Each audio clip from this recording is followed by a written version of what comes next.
Bonjour, bienvenue sur ASM African Children Education Method.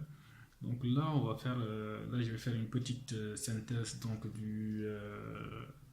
de l'étude qui avait été faite par le docteur Mongara sur l'éducation traditionnelle africaine parce que je trouve que cette étude était vraiment complète et bien faite. Donc c'était juste pour remplir les grands points qui avaient été abordés dans cette étude. Donc le premier point était, donc avant tout, avant de commencer, il avait fait une analyse des concepts, donc définir certaines notions qui semblent très importantes avant de rentrer dans le vif du sujet. Donc il a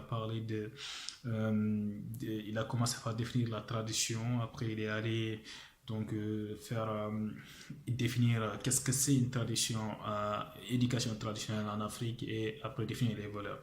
Parce que ces trois notions seront déterminantes pour faire l'étude et éviter toutes les ambiguïtés. Et la deuxième partie, il a parlé des caractéristiques de l'éducation traditionnelle américaine, donc les caractéristiques comme l'éducation collective, euh, donc l'éducation africaine peut être collective, peut être pragmatique et concrète. Donc c'est une éducation aussi fonctionnelle, c'est une éducation orale, c'est une éducation continue et passive, c'est une éducation mystique, donc éducation homogène aussi, une éducation complète et polyvalente, euh, une éducation pragmatique.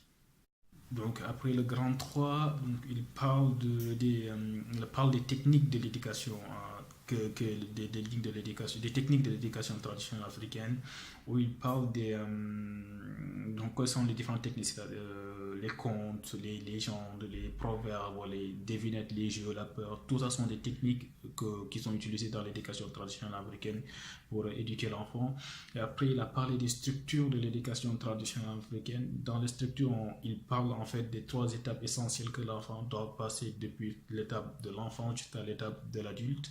Après, au final, il parle en fait des valeurs que peuvent apporter l'éducation traditionnelle africaine et les anti-valeurs que peuvent apporter l'éducation traditionnelle africaine.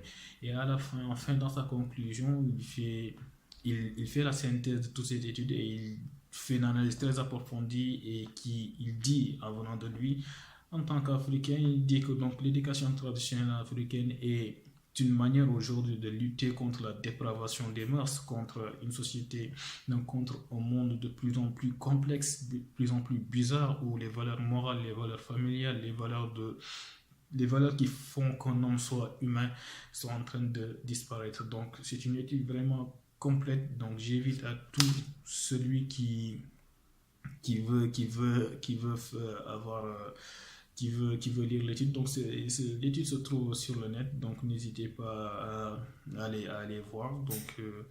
Vous allez trouver des choses très intéressantes. Donc c'était tout pour cette synthèse et je vous dis à la prochaine. Merci et au revoir.